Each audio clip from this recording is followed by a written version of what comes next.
Hey everyone, it's Devin Francis, also known as Leonard Meltzner. Victoria's home. It's almost Christmas time. Yeah! My hair's so long. It is the end of the year. I look like a monochrome candy cane. It is episode 195 of the Oddcast. What are we talking about today, Victoria? The OAC episodes Bridget, Undefined, Redefined, Defined. But not, yes. Yeah. But again. And the revolutionary Young Whitaker. Yep. Definitely in that order. Nailed both titles. Perfect. So, even though I just listened to him like an hour ago. So, episode 889, Young Whit and the Revolutionary Secret, written by Phil. What happens in this episode? So, does Alex want to join us? No, Alex just wants to use the microwave. Or you can use the kettle. It's up to you. Tell Alex that the microwave and kettle have wildly different purposes. No, that was me saying that. Oh, okay. So in this episode, it takes place right after the last Young Whit book, and it's basically... Did Phil like immediately write this? After? Yes, this episode. Okay, yeah. Okay, it's basically Phil just going, buy the books, buy the books, buy the books for like 20 minutes. Even with Whit saying at one point, like, hey, I should write a book about all the stuff that's happened to me. I was like, I get it, Phil. I get it. You don't have to say it to me. I've read the books. I'm one of the people who has actually read the books. I love those just blatant, like, Phil. Advertising in your face. So, basically there's this, like, event happening in town, which is how most of the Young Whit stories go, honestly. I suppose you're correct. Where plays are involved, which again keeps on happening. And Wilson, drama and child, he's a theater kid. Wilson's a theater kid. He usually gets the main lead, but since Whit, godchild Whit, spawned from the Jesus cloth, is in town. Like Aphrodite. Or like Athena. Both of them, I guess, but. I mean, Aphrodite also came from... I know, that's why I said both of them. Although it's not child-friendly where Aphrodite came from. So Whit is basically in line to get Wilson's part, just like with the Christmas Carol, which they bring up. Mm-hmm. Yes, I was very glad that they made that connection. Whit still has yet to be punished for one of his past misdeeds in one of the past books. So it's just basically like pure references for the whole episode. Although I was very happy about. It is comprehensible for someone who hasn't read the books. You'll just feel Phil breathing down your neck for the duration of the entire episode. It was so nice that it was like, this is fully canon compliant with the books. Also, Jack isn't there because I mean, usually with stuff like this, right, it's like the AIOC, where they're like, here's stuff that happens, and then the albums come along and they're like, forget about it.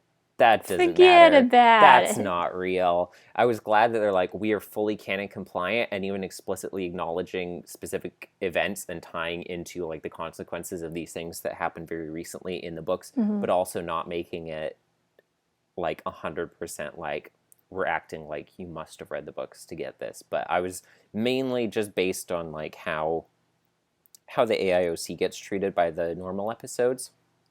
Glad that they're like, we're not going to give the books the shaft. We're going to actually treat this like a specific, like it was a book, but shorter and audio. Mm-hmm. And I got really excited when we got book-only characters voiced for the first time. Like, we get young Emmy, and we get more young Wilson. And we get Ben. We get Ben. I was really excited about Ben. I was honestly the most excited about Ben. We get his teacher. We get, like, the drama teacher. We get the mayor. So, like, all these characters we've met from the books. We get more mentions of Charlie. Fiona's there. Emmy's little sister, can't remember her name, is there. Yeah, it's really neat. Anyways, back through the plot. So Whit's being punished for just like being destructive in the books and stuff. So he has to like clean up all these He was files charged in City with Hall. breaking and entering on government property Yeah. in the first book, which we saw and we were like, yes, King, go. And so he's being punished by having to organize important government files, which I don't know how they didn't think something would go wrong, considering he is a curious little boy who gets into trouble with literally anything they do. They're like, here, let's, as punishment, surround him by important government documents, because John Avery Whittaker would never have anything to ever do with important government documents. On the one hand, I feel like they're like, if he breaks and enters into a government facility again, we technically have to punish him, and we know he's going to get in there anyways because he's Whit. So if we like allow him on his own via punishment of his past transgressions, then we don't have to punish him for it. On the other hand, you'd think they'd want to punish him more because every time that they do, they get like free labor out of this child that inevitably ends up like in some huge publicity stunt for the town. Granted, in this time, it ended up being very bad for the town's economy because everyone is incredibly misogynistic. So the funny thing is, win some, you lose some when you're in the American South in the 1930s, I guess, is the lesson. I'm just thinking about like Whit and Jack going like treasure hunting with the pirate treasure and stuff like that. And then just the townspeople being like, hey, where are Whit and Jack? We haven't seen any buildings being burned down recently. And then they see the headlines. It's been quiet, too quiet. And they're like, oh, he's with his uncle who's a sheriff. And they're like, oh, thank God, he's been locked in jail. He can't terrorize the town anymore. And it's like, nope. And then he comes back like just decked out in gold. And they're just like playing rap music as they walk into town dramatically together. And they're just like, please, someone kick them out of town. Do you think that's why Jack like went out of business, his shop? They were just like, we're not supporting you in your endeavors, leave the town. And then he went to Odyssey and they're like, oh, he's gone, thank God. Yes, that is exactly what happened. They were just like, we can't allow Whit and Jack to be here anymore. It's too destructive to our economy and our personal sexist beliefs. Yeah. What will we do? They'll make us acknowledge women. They'll make us give women rights. Anything but that. We don't want equality. So Whit finds out that there's like this important festival thing coming up about this war hero who's like this little boy. Yes. And then Whit goes in these files and he finds out the hero is a little girl. And he's just like, oh, no one knows. We should tell people. And then he tells the mayor, and the mayor's like, yeah, I done been new, and every past mayor because this is Gravity Falls, and this is the mayoral secret Black history document about the founding of our town that's been passed down from each mayor to mayor. Like with the Quentin Trimboli, and yeah. Oh, I love him. So yeah, basically, and then they say to it like, hey, our festival's in 5 days. A lot of people here are going to get like really mad if you say that everything they knew about this festival is a lie. So can you hold off telling anyone? Can you just like not? At first, he's like, just lie. Yeah, he's just like, just don't say anything about it. And then Whit talks to Ben, and he's just like, I don't feel good about lying about this. Also, Whit just became a Christian in the book, for those of you who did not listen to our book reviews, because the books can be dry. I'm not gonna lie. The Blacker books are good. The Whit books I find to be a little dry. But Whit is kind of trying to work on like Christian stuff, and he's just like, Christians aren't supposed to lie. I should tell everyone about this. I was like, okay, kid. Right. First off, like, I'm not disagreeing with him. I'm just saying like, there's a difference between blatantly lying to people and like running around yelling something that no one asked to be informed of. Yes. And I don't think Whit knows that. Like, it can be considered a lie of omission, but it's only a lie of omission if it has something to do with what's going on and people actually ask you about it. I didn't think about it until right now, but speaking of like Quentin Tremblay, I think is his name, right? Yeah, it is. Also very apt in that Whit does the right thing in very much the same spirit in this episode as Dipper with Pacifica in that episode, where Mabel's like, I'm going to be the bigger person. I'm not going to tell her Dipper's that like, her, I'm not. her ancestor was a hoax. And then Dipper's like, I'm not. Everything was a lie. He was just like an idiot farmer, dumb guy, shoveled poop, and he wasn't a hero at all. And then he turns around and he's like, I love Dipper. That felt good. And then that's the end of the moral lesson of the episode. I'm like, I love this show. Oh, I love Gravity Falls so much. For anyone who has Disney Plus and hasn't seen Gravity Falls, it's all on Disney Plus now. Yeah, I just rewatched it like 2 months ago. It's really good. I need to rewatch it. I haven't watched through the whole thing in a very long time. All the season 1 shorts are also on Disney Plus. Heck yeah. Watch the season 1 shorts between season 1 and season 2. So then Ben's like, hey, wait, how about you hold off for literally 5 days? Because if you give everyone a grace period to just, like, figure out their things... You'll create the Great Depression, too, for our They won't, like... He was just like, if you tell everyone right now, lots of them might be kind of upset because that's just how they are. And if you wait, like, 5 days, then the festival will be over and they'll have, like, an entire year to process their opinions on this before next year happens, and like it won't be a problem, but I can basically guarantee it's going to be a problem if you tell everyone right now. And then Whit walks outside and he's like, I'm gonna show this paper to my dad. And then Wilson's there and he's just like, haha, look at that skinny man, high-waisted man, he's got feminine hips. And then Whit's like, just like, this is the maddest I've ever been in my life. I'm in a rage. And then he like sends the document to the newspapers. It prints immediately, and everyone's so pissed. And it was so funny because Whit was just like, "This is the maddest I've ever been in my life." And I was like, "John Avery Whitaker, I can confirm this is not the maddest you've ever been in your life." Wilson literally said, "Haha, you're a loser," twice in a row. And then Whit was just like, "I'm gonna ruin this town's entire career." And then he sent it to the news.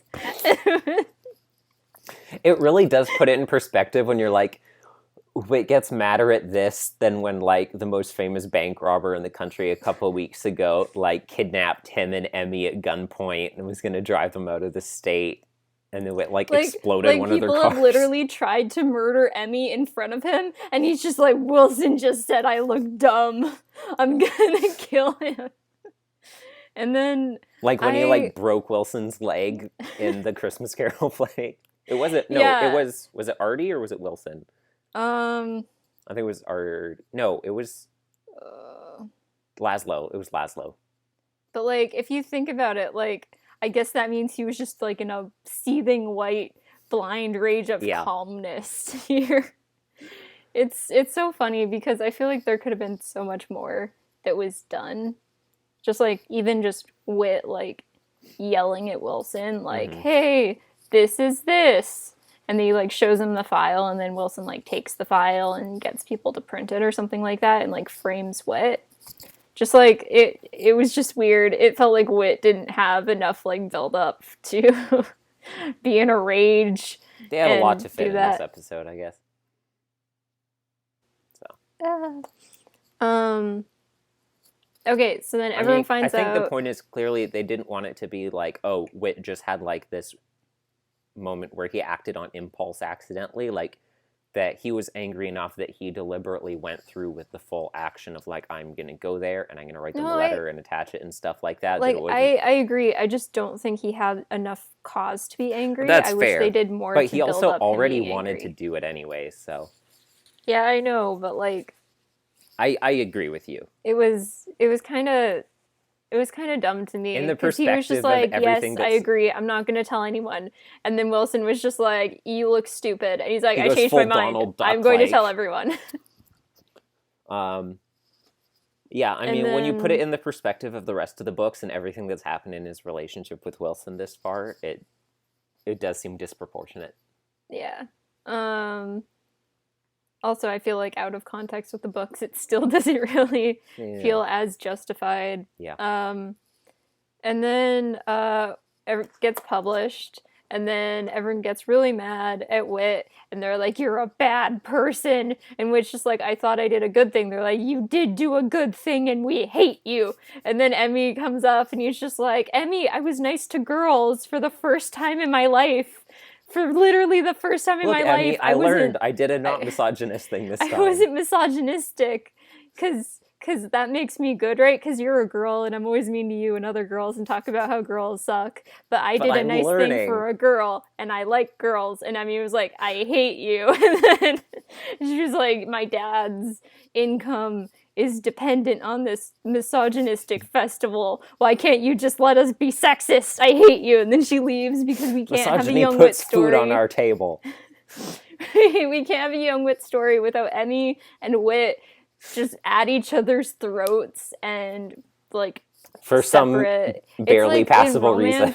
It's like in a romance movie where they have like a miscommunication like in the last like chunk, and then they make up. But it's literally every single Young Whit story with Whit and Emmy, and I'm honestly getting so tired of it. On the topic of romance tropes, though, let's once again take our like regularly scheduled moment of appreciation that Emmy and Whit don't have a thing. They made them kiss in the last book. Yeah, but I'm not over that. That's true. I did forget about that part.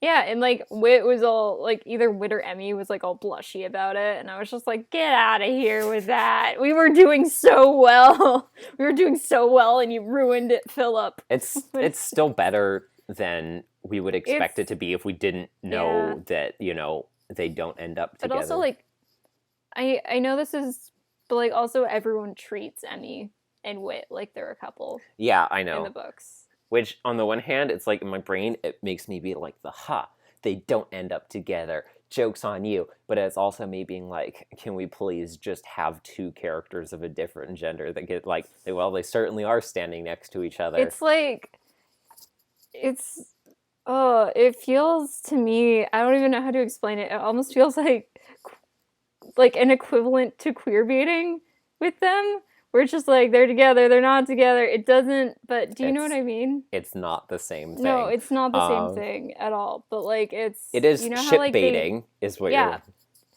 I was trying to think of the word ship baiting, but I couldn't think of that word. Thank you. Yes, they do bait the ship itself. I forgot that was like a term outside of...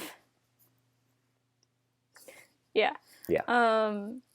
So it's basically like ship baiting, except for it's really weird because it's a prequel, so we know nothing's going to happen. Yeah. So it's just kind of like really uncomfortable for me. Yes. When I agree. Make them kiss and stuff like that. I'm like, no, can I have Jack?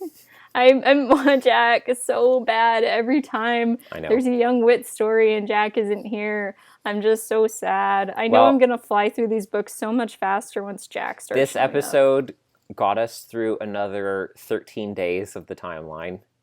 Yep. And I am honestly thankful for that, because we're going to have at least a time skip before the next book starts. Well, maybe. It is something. Sometimes they're immediately back to back. This one covered from December... No, I'm not allowing that. This one covered from December 31st to January 12th of 1935 and 6, respectively. Listening to the episode the first time, I was very upset. But, like, listening to it a second time, I kind of see some of the points that some of the different characters have. I understand their arguments. I just disagree with them. I do get their arguments. I think I'm kind of on Ben's side. If I have to side with someone, I think that Whit should have waited, like, the 5 days. I disagree just on pure, like, idealistic grounds, but I'll get to that later. Like, I think it would be more beneficial if everyone knew, and I think they should know the truth and celebrate it for the right reason, because, like, this person deserves to be acknowledged and stuff. But I think that Ben has a really good point with the fact that, like, if a controversy is happening during an event, like, and it's not, like, actively I don't know, like actively harming anyone who's still living, basically. Well, I'll get to my opinions. I don't know. I'm not later. explaining anything well today. No, I understand what you mean. You're Yeah. like, what's the harm in waiting?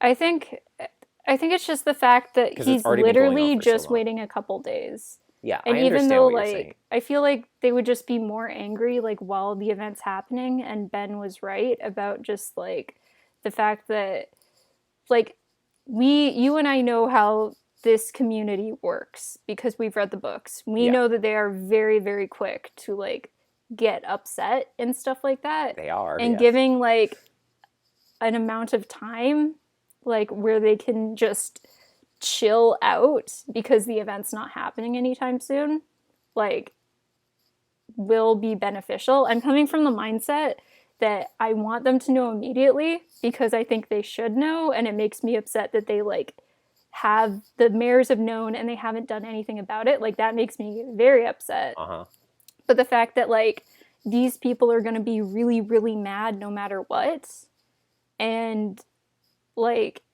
if we can prevent them from being, like, completely furious and throwing, like, a riot at the festival or something like that because the festival's over, then let's go with that. So what remains in the plot from this point? Fiona kind of chews Whit out a bit, and she's just like, John Avery. I can't do the accent. Wait, it's so much easier to do accents if I'm reading a thing. Mm-hmm. I can't. You can just do your normal John voice. Avery. No, I can't. Let them be sexist. And then she's like, it's important to them and their traditions. And then Whit's just like, you're right, Fiona. And then Whit's like, I want to get baptized. And then he does, and they throw a party. And then when Whit comes out of the water, and he's just there, looming in the background. And then it freezes to death because it's the 12th of January. and then yeah, that's the episode. So, do you think they had to, like, break the ice of the water? Just dunk him in, pull him out before he freezes? They should have just done it in a bathtub, honestly. Yeah. So the book, it begins on the last day when the baptism happens, and they realign us, setting us solidly on, like, the day of the week and the month alignment as January 12th being Sunday. So the year began on a Wednesday. New Year's Eve is a Tuesday. Christmas was on a Wednesday, so they, like, reset the calendar from last time, because for the third book I'd have been extrapolating from the second one. Or, yeah. So we are, like, right where we picked off. Whit just became Christian here, like, just a couple weeks ago. And we're, like, now, even at the end of this book, it's still, like, only a couple weeks after the last Young Whit book. I was like, I'm sure the ongoing saga of the cloth is going to play a significant role in this episode. It's never mentioned. But granted, it does make sense because they are at kind of a still moment on that end, more so than any of the previous books. Do you think, like, Phil just had, like, the plot of the cloth just, like, in front of him, and then just the plot he wanted to write for this episode? Yeah. And then he looked at the runtime, and there was the John Mulaney meme. It was like, we don't have time to unpack all of that. It is justified plot-wise in this point compared to, like, you know, before, where it's like the book ends on, the cloth has been stolen, and it's like, here's something I need to do right now about that. Because in this case, it's like the last thing that happened was Mongol accosted Whit over it, and then the book ended with Whit and Harold getting back the translation news that the cloth belonged to Jesus. So there wasn't, like, some next actionable step that they were about to take plot-wise, so it makes sense to be like, there can be a little break in things that are happening. Yeah, but they don't have the cloth right now, right? Yeah, they do. They right? do? Okay. Yeah. I thought they did, but then I thought you just said they didn't. No, Never the end of the mind. first book. When he goes okay. and it's not Yeah. in the, like, that would be a case, if it's like, and that led immediately into 2 weeks of Whit having stuff that didn't involve looking for the cloth, that would be weird. Because it's like, there's an That would urgent, be real-life like them task I need to saying do. that the first couple episodes of the OAC with Emily happen between Exactly. the I knew escape that's room exactly episode what you were going to and say. the Rydell revelation. So, Whit and Emmy go to Hoops on the Monday after Christmas. So based on the beginning of the episode, that would mean that we're looking at Monday, December 30th, 1935. I'm like, oh, we're back in it. I love it. And I was so glad, like you mentioned earlier, that we see Whit reacting the way he does to taking a role away from Wilson. And I'm like, that makes sense in general because... Whit is such a little gremlin He's very child. petty, and I love it. But he's maybe one of the pettiest characters, like, in Odyssey, just is Young Whit. He's so smug. Delightful. Also, can I quickly say, there have been so many different voice actors for Young Whit over the years, and, like, all of them are so well cast. Dare I say, some of the Young Wits sound closer to each other than some of the grown Wits sound to each other in voice. In general, seeing like, oh, Whit has like this extremely like smarmy and smug reaction to taking a role away from Wilson, that makes sense in general. But then especially when we take our book knowledge context of the fact that it was only a couple weeks ago that he was suspended from the Christmas Carol play and Wilson retook the lead as Scrooge. And I was like, oh, I like that there's that kind of sneaky book connection. And then they literally acknowledge like, yeah, in case you didn't know, Whit snagged the role from Wilson, and then Wilson took it back when Whit got suspended. And so that's why Whit's excited to be like, re-yoink. Also, like, Whit is so openly antagonistic to Wilson in literally every situation. Like, even situations like where Wilson isn't involved at all, Whit just constantly brings him up because they're, like, arch nemesis or whatever.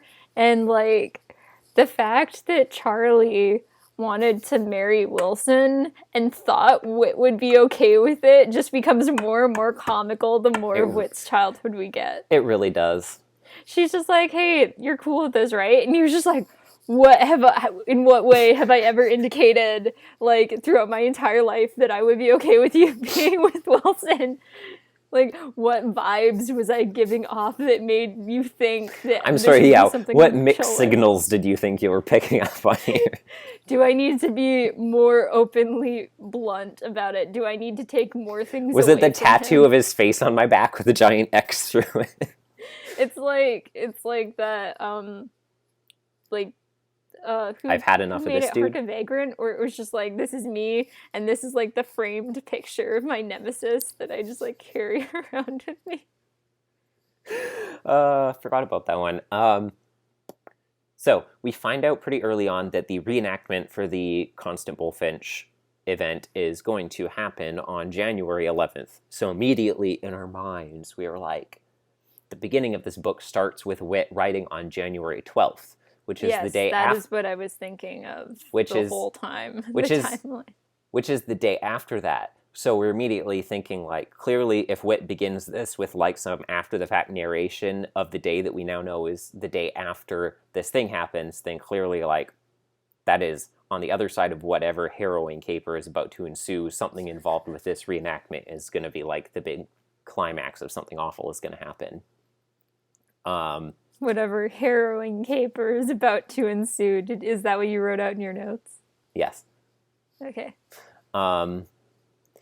Yeah, and Whit's like, he's like, yeah, I have to get punished because I broke into City Hall and the town records. Like, but that's another story. Maybe I'll write a book about it someday. I roll. But I am really glad that there was such thorough incorporation of the novel content because I really didn't expect that to happen as much as it did in here.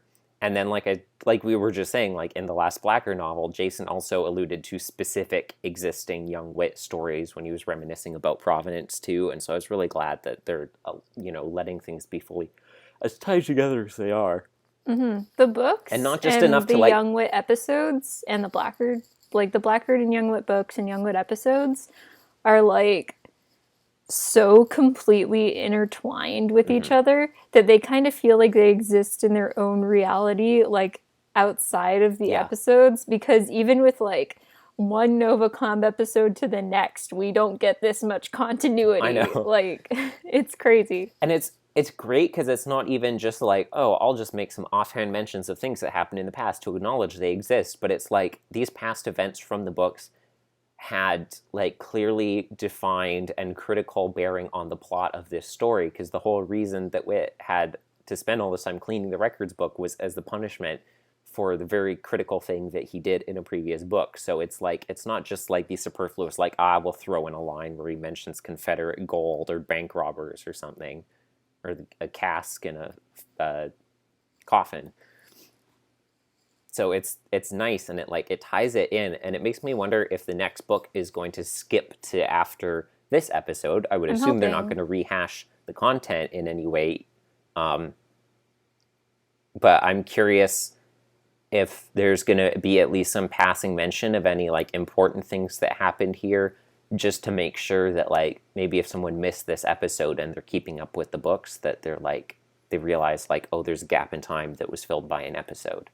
If it weren't for the lack of threats on Whit and other children's lives, this would have straight up been like one of the books.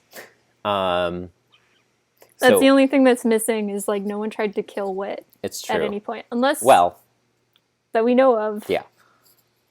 I mean, some of those townspeople are probably pretty mad. They're like, oh, Harold is going to put him in the freezing cold water. It'd be a shame if something happened to him during baptism. Yeah. Like you said before, we get voices for Ben and Emmy, which is, to me, the most important and exciting part of this episode. I yelled when both of them started talking, because I didn't think Ben would be in the episode. Yeah. And I was just very happy. Also, the fact that, like, I feel like Ben and Emmy have, like, more of a right than many other characters in this episode to talk about, like, their opinions on whether the information should get leaked or not. Yeah. Because they're both in, like, a underrepresented minority / women. Yeah, minority/women, which apparently is a minority in this town. I mean, you always have to clarify, right? Because it's really the only, like, oppressed class that makes Emmy, up the Italian. The majority of the population. But yeah, Emmy is a girl, and she is always getting after Whit for not being nice to girls. Yes. So I think that, like, she definitely should have a say in things. And the fact that, like everything with Ben, basically, like, he's a minority, he's not treated well by a lot of different people and stuff. Yeah, because we are still, like, beyond neck deep in segregation in the South. Yeah. And, like, he's had a bunch of relatives who were slaves and stuff like that, who have been slaves.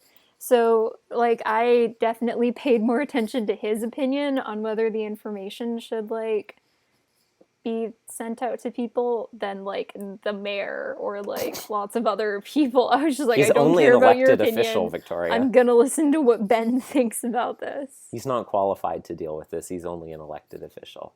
I was just thinking, like, man, I want that one scene from the Mabim TV show where they're mayor for, like, 1 minute, and they just get to scream, like, whatever choices. Yeah. But it's, like, Whit, Emmy, and Jack as Justin, Griffin, and Travis.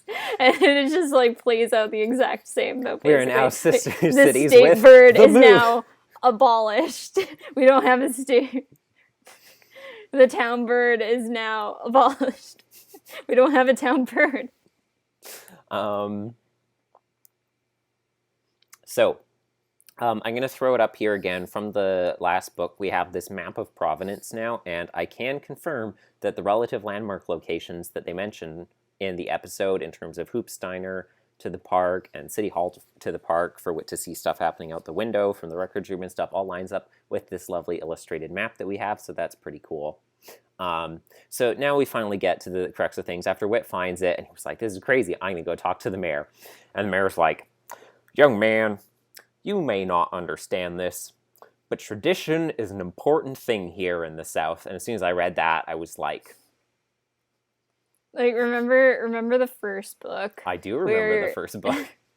just everything, and we were just like Yeah. reading it and we're like, oh. Yeah, he was like, tradition is more important here in the South. It's more important than silly things like the truth.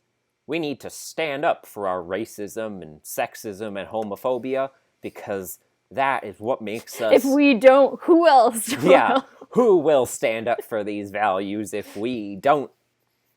Because that's what it means to be It's just like, an what American. about women's rights? And the mayor's like, what about women's rights? So yeah, like, as I've been saying this whole time. I feel like this episode, how do I put this? Didn't need to happen. I kind of feel like Phil was digging himself a hole in writing this episode, because just the second time I was listening to it, just knowing what was going to happen, there were so many points where I was like, stop, please stop, please. Why did you write this? Why did you think this was a good idea? It's funny. I love it when they take like, it's so black and white. Like, compared to like, this episode didn't need to happen. And that's what gets me. Like, okay, so I've been saying it the whole time about, like, yes, Whit did do it for the wrong reasons because he was angry and he wanted to get revenge on Wilson. He did a wrong right. But No, he did a right wrong. I agree that it was more right to tell people about the celebration beforehand, because I do understand what Ben meant about giving people time to adjust, I suppose, and that he wanted the celebration to go off well because it is the Great Depression, and he wanted, people's livelihoods and the money that comes in from it to still happen. I didn't even think about that. Well, that was Emmy's whole thing too, right? I mean, that's literally what Ben's entire argument was. No, I know. I was thinking like, yeah, economy stuff, but I forgot like Great Depression. Yeah. But here's the thing. The people who require several days to emotionally come to grips with the fact that a woman did something heroic and they're going to celebrate it are not the people with whom I'm concerned about getting a relaxing celebratory experience for the festival. I'm fine with them squirming in their bigotry all the more to realize how awful they are as human beings. And those people who are, one, women, and those who have men who have a good head on their shoulders and will be excited to have an imminent holiday about to come up to celebrate something, which is now all the much more exciting and liberating for them. I'm happy to give them one more year and one more festival to feel good about themselves when they live in a town that is so hostile towards them. So that is why I'm in favor of him doing it beforehand. I agree with you. I know the thing is, like, I understand it's a very non-practical and ideological take. If it wasn't that town, I would be on your side. But the fact that it is that town, and so much of that town is just composed of like really, really like traditional. I understand, and I understand that I'm expressing at the this drop of a pin. Then I would say, like, tell them immediately. But the fact that, like, they do get so upset so quickly, and if the first book told us anything, they stay just, like, angry for really long amounts of time. I know, unless but something, that's like, world-shattering also my happens. point. Like, if he had waited until after the festival, they would have been just as mad. And I just think about, like, I understand the idea of, like, what's one more, like, festival gonna harm things?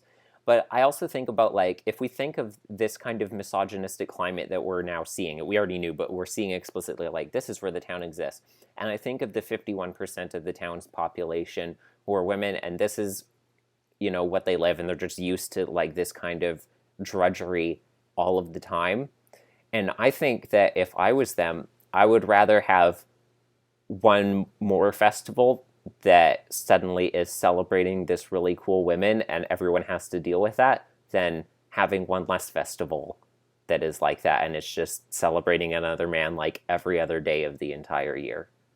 Like, I personally would love it to, like, go to the festival and stuff like that. I just feel like the chance of protesters and just, like, people trying to, like, mess with it would be really high. Yeah, I do think there is merit in the scene we get where the mayor says that it is canceled, because the sound that comes after it, I did not hear one person who was happy about it being canceled. Mm-hmm. So I think there is, like, a high chance that if they did put on the festival anyway and they didn't cancel it, there would have been a lot of people who went to it and they were really like happy. I also think there would have been a lot of I angry understand people. concerns of like physical violence taken against people. I don't mean to be a downer, but given the time period, it's entirely possible there were men that beat their wives out of the frustration of this news coming out. And I understand that the response I'm giving, like, is it's very ideological. It is not like the practical solution to the problem, because there is going to be fallout that would change between it. I'm saying on a purely ideological level, I think it is better to say something right away than to wait till after the festival, because the only reason you're doing that is to appease bad people and allow continued more like suffering than there would have to be for the people who are being oppressed here. That is my TED Talk on it. Yeah, I mean, I agree with you in like an ideological I version understand. of the town, except for the problem is I'm trying to be more pragmatic and about it, and I'm trying to like take on more of a pessimistic view. That and I understand that. I wanted to say that because the pragmatic view is what the Ben already gave and stuff like that. Like, there's no winning in this situation, basically. I understand that. It was just because they already nailed home, like, wait, you should do the pragmatic thing, and they didn't really acknowledge like the benefit to my side of it, and so that's why I wanted to like balance out the take on it. No, and then, do you get where I'm coming from? Oh no, I definitely understand. Though? Okay, because I agree with you too. I agree with myself. My take is like, I you. understand that Victoria has the practical solution, but I just have like righteous fury. No, I feel you. Yeah. Yeah. There were some things that you brought up that I did not think of, but at the same time, I don't know. It's just the Brian Dern. It's the Brian Dern in album 14 echoing in my head. That's like, if they're the kind of people who are going to be upset about me saying that, then who cares? Yeah.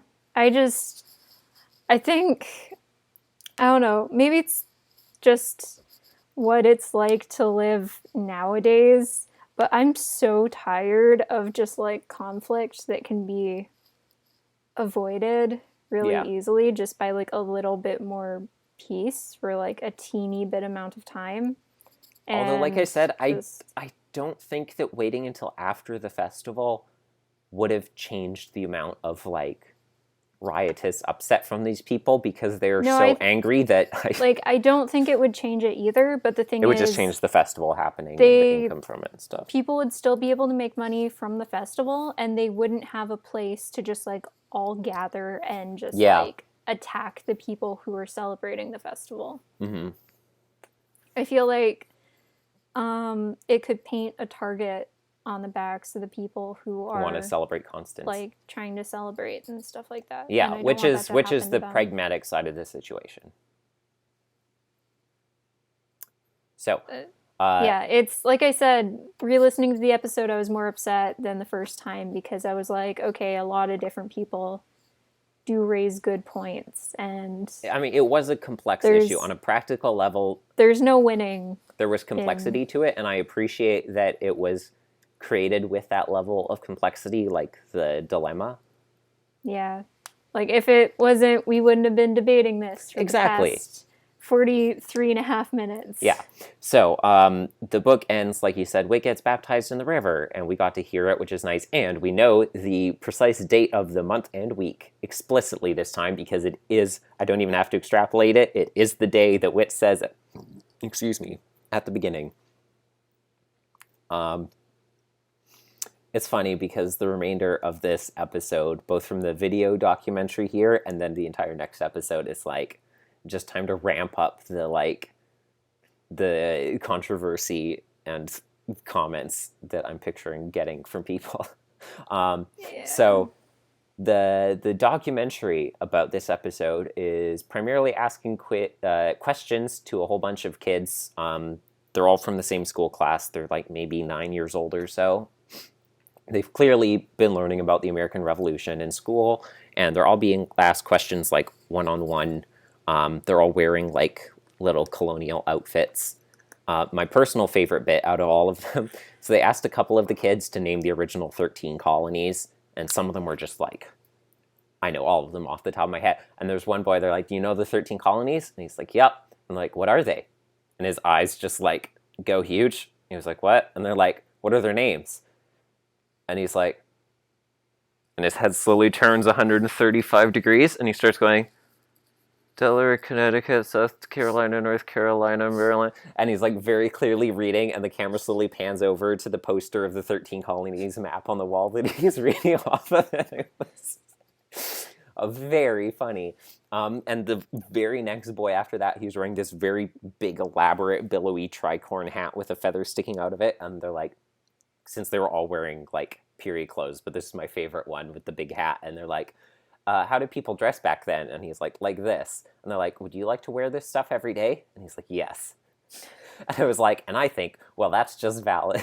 Because the way they asked the question, it sounded like it was a leading question for him to be like, no, I don't want to wear that every day. But he was like, yes, I do. He's like, have you seen how good I look in these clothes? I do want to stick a feather in my cap and call it macaroni. It's like, I am a fashion icon. I brought up the song Yankee Doodle to my 2 little cousins 2 days ago. 2 or 3 days ago. And they didn't know what song I was talking about. And then I awkwardly mumbled the lyrics because and they're like, that's a weird song. And I was like, yeah, it is. I don't know. Where do kids learn Yankee Doodle Dandy from? I don't know. It's like a kid's song. Well, yeah, I know. I'm just trying to think of like, I don't know where I would expect a kid to like, I don't know of a concrete place I would expect a kid to learn that. Especially like if they're not American, where it's, more like kind of aimed. I mean, like the British fought in that war too. Well, yeah, but it's a song about Americans making fun of American fashion by the British. So like the British should know it really well. Canadians are basically like almost, I don't know, like adopted British. Well, we're ex-British, so are the Americans. We're both equally ex-British. Well, I'd say Canada's more British than America. We're not quite equally. Like, the Queen's still in charge, kind of. She's still on our coins. Yeah. Yes.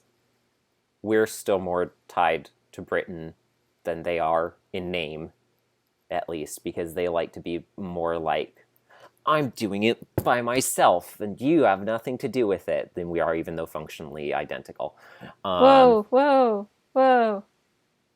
Hi, Devin. There was an American on your screen for a second there. I don't know where you went. I was alarmed. You just disappeared. So they also bring up the Boston Tea Party several times, and every single kid talked about them dressing up like natives, and every single one called them Indians, which is wild, but I was like, I guess they're all in the same class, so I guess it's basically a sample size of one here. But I was like, it does enforce the idea that it is like, this is just what the teachers are teaching them to call natives Indians still in 2020 or 2019, whenever this was filmed. And I was like, that's wild. If it means anything, none of my professors are like that. And whenever there's like any connection, I would hope not. Any like Aboriginal things, they always start off their lecture by acknowledging like unceded territory, that we're on, and like what territory it belongs to, and it's pretty much standard procedure. Yeah, I didn't know there were still professors or teachers, I guess, that did that. Well, this is also an American elementary school teacher, is my point. Yes. Because Canada is so much less racist towards Native Americans. That was a joke. That was a joke for people who don't realize. Thank you. I would genuinely hate it for any ounce of sarcasm in that statement to not make it through on camera.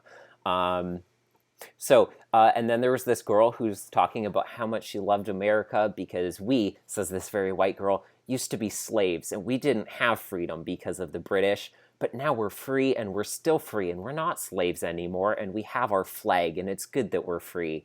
And I was like, And then also she or someone else, they're like, what are colonies? And they basically said, like, it's places where no one really lived there yet except for a couple random people. And I was like...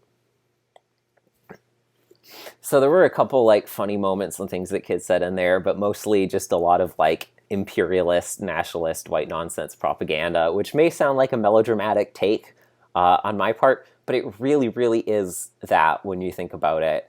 I was like, anyways, I'll just go back and replay Assassin's Creed 3 and remember that the lesson at the end of the day is that if you try and help the Americans win the Revolutionary War so that you can protect your tribe and the rest of the Iroquois Confederacy from the British, then George Washington will reward you by sending his own men to go slaughter your family and your people and drive them out of the frontier. So I'm glad there's one piece of media that actually gives a real take at the end of the day. So yeah, that irked me. Cool thing, though, lighthearted note to end it on, lighter-hearted note.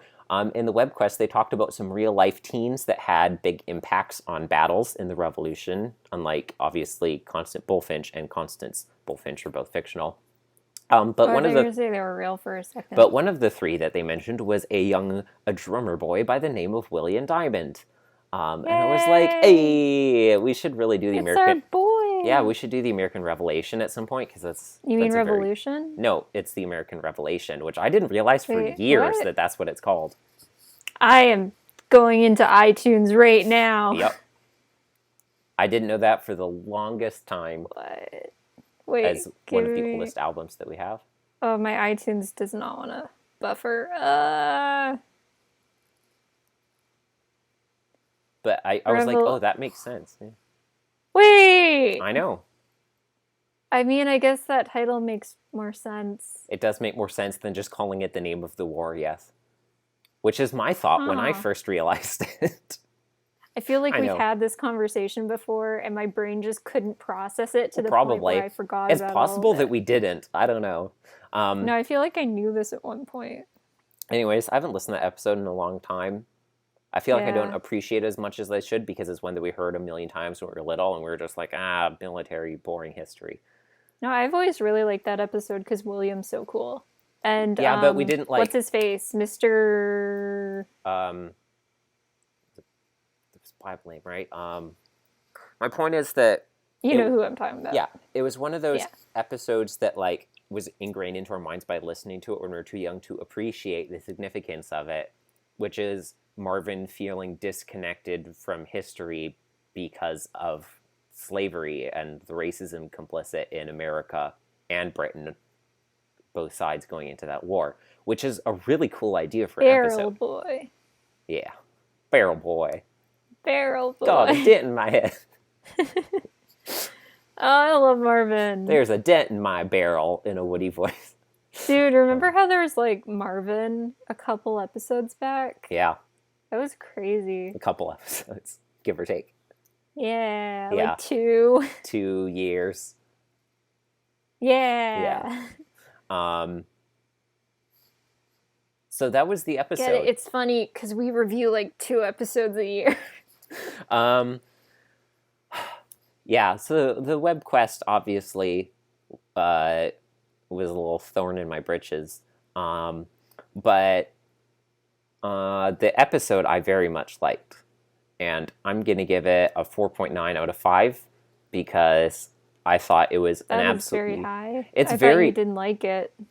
No, I very much liked it. I adored the fact that we got voices for Emmy and Ben.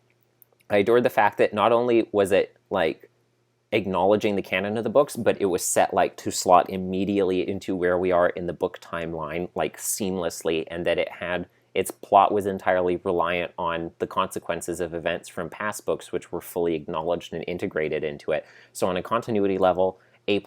On getting to hear awesome characters that we haven't gotten voices yet for, A+. And on getting to find out about this cool girl who did these things, and then also it gets to, like, kick the patriarchy in the butt, and we get reminded that, like, hey... all these people in this out, get them, you know, keep on stripping away any level of gray area from, like, kind of the moral stance that the town is taking in opposition to like how Whit wants to be like, actually, I think that women and black people are cool and okay, is good. I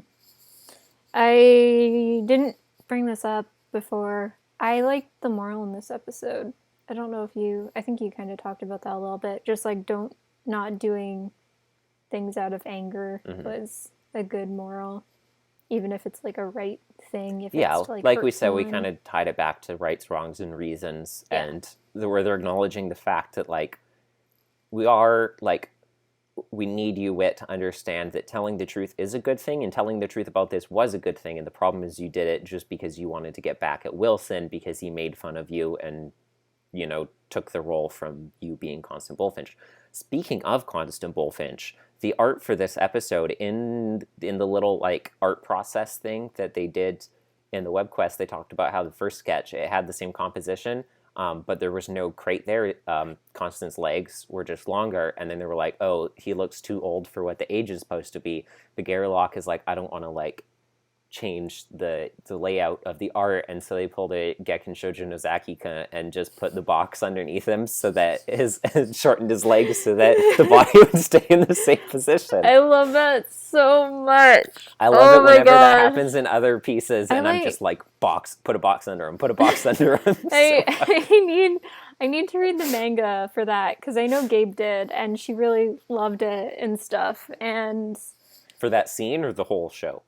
No, like for the whole series, because the manga, I think it might still be ongoing, and I've heard like really, really good things about it. I bookmarked it a million years ago, and then I never ended up reading any of the manga. Yeah, I've always heard like really good things about it, and I never got to reading it, and I need to, because I know like there's like the main character has like a little brother or something like that, and he has like a crush on the main girl and stuff, and there's like a whole bunch of stuff that always sounded really cool. I don't remember if I sent you this tweet the other day, but someone posted on Twitter like a picture of Rey from Star Wars, and it was one of the things that was like, name one character who suffered more than this, and they put a picture of Tomodo-chan from the dating game. It was like, real ones, no, and I was like, yes. Tomodo! Oh, dude, that scene is the best. It's the most iconic scene in this show. I feel like it's one of the most iconic scenes in anime in the last decade. How did Nozaki-kun like not get a season 2? That's what I don't understand. Anyway, so what was I never rated anything. I know that's what I was gonna say. What's your rating for the episode? 3.5 out of 5. Okay. There was some stuff that kind of bothered me. I kind of wanted more resolution in the end. I feel like it just kind of stopped in a lot of ways. Yeah, when you were summing up the episode, I was trying to remember. I was like, everyone got mad. And then what happened everyone after got that mad, again? and then they didn't do anything. And just then like it ended. Real life when this happens. Yeah, I feel like we can't really do much, which kind of sucks, because this is the beginning of the books, basically. So, like, if the town has a lot of growth and stops being jerks about everything, there's not going to be any conflict in any future books. Yeah, it's like, what are they going to do? Give everyone the right to vote? Yeah, exactly. So, yeah. That's the review. I think we talked about that longer white than I thought we women would. could vote at this point. I think that was 1929. But that was still only white women could vote at that point in the States. So that is this episode. We talked a lot about it. I knew there was going to be a lot of discussion. Didn't think it would be a full hour. Next episode. Yes, now we're going to stop the recording here so we can talk about Bridget Redefined. So, episode 890, Bridget Redefined, written by Marshall Younger.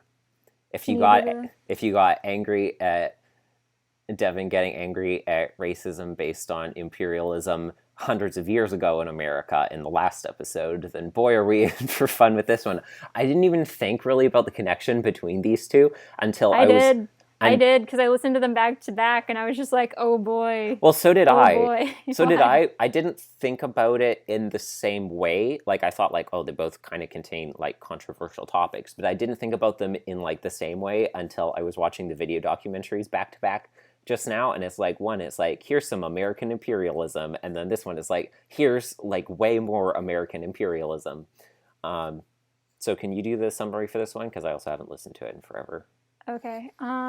If I miss anything, just If I think let of me anything know. that you missed, I will let you know. So this episode starts with there being an explosion, which was possibly around near where Bridget and Wyatt's dad, like their outpost and troop was. And so like their mom is on the phone and finding out if he's okay. He is, and basically everyone in town is treating the three of them really nicely and like giving them like pity things and stuff like Walking that. on eggshells. Yeah. And just like anytime something like bad might happen, everyone's just like, no, it's okay, you were right. Like Bridget does bad on a report, but she gets a high mark because her teacher's just like, I understand that you've been stressed. And I was thinking like, wow, I can't think of any professors who would do that. Like teachers do. I can see like something I do know happens a lot and has happened to me once and a lot of people I've gone to school with, like post high school and stuff, and is like where if you need an extension, the teacher will give it to you because of like something bad happening. Yeah. But they don't give you high marks because something bad happens. Just free grades, yeah. That's not something that happens. But like, yeah, I could even see like a professor maybe giving Bridget like a chance to redo it. Yeah. I can't see someone just giving her a high mark. That blew my mind. Yeah, it's not like I decided to give you another chance. She's like, I just bumped your grade by several letters. Yeah, that's basically just Bridget being like, I did a bad job, and the teacher saying, I know. Here's the highest mark in the class. Like, I really liked Bridget in this episode, and I just in general like Bridget. She's a good character. Mhm.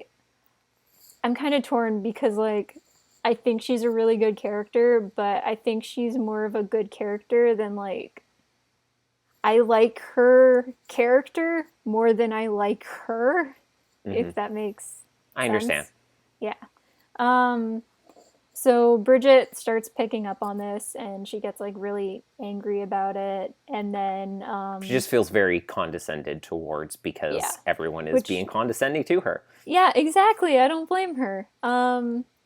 And so then Zoe finds out about like all the different stuff that's happening with like troops and how like hard it can be to be a part of a family if someone in your family serves in the military and you never really get to see them and they might like die in service or something like that. And so Zoe does a like article interviewing their family, and Bridget is very closed off on it and stuff, and then Bridget like figures out that everyone's being really condescending and she can basically like spout off whatever she wants and be like awful, and everyone will just roll with it because they pity her. And it's not just like they sympathize for her, it really comes off as pity. Like it's not, it doesn't feel good. Yeah, I at know. all. Like I'm listening to this. felt I'm like- like, Bridget is so incredibly justified in No, feeling yeah. as condescended as she is because Like, they are I rulifying was- her so hard. I was genuinely upset at like the scene in Wit's End. So basically like there's the scene in Wit's End where Bridget starts picking up on like how bad everyone's being. And then she tries I mean, to like you say order... I want to clarify though. I feel like I mean, I can't No, like, remember it they're- nearly as well. No, I'm saying I get the impression it's not like, hey, I'm picking up the people are acting like this. I feel like it's always this way, and like Bridget Yeah. has always known that it's this way, so it's not like she's finally realizing it. It's just like she's finally hitting the breaking point. I think it's that it's worse than normal because there was a chance that he almost died the other day. Yeah. And so everyone's more self-conscious of it, so they're acting on it harder than they otherwise would be, which is why she notices. Like, she probably wasn't really super consciously aware of it to this extent before. Well, I mean, even in the past when other scares have happened, because there have been, remember the one that Wyatt talked about in the camp episode and stuff. Yeah, that's true. But I mean, other times, like, clearly it's always been like this. She's always known about it, but this was just like the straw that broke the camel's back this time. Yeah. Where she was like, this is absurd. Stop treating me like this. And just kind of like grinding salt into the wound of the fact that I have to worry about my family member like this all the time. Mm-hmm. And be like, hey, Bridget, hope you're having an awesome day today. Just wanted to make sure there wasn't a 30-second period where you didn't remember that your dad almost died.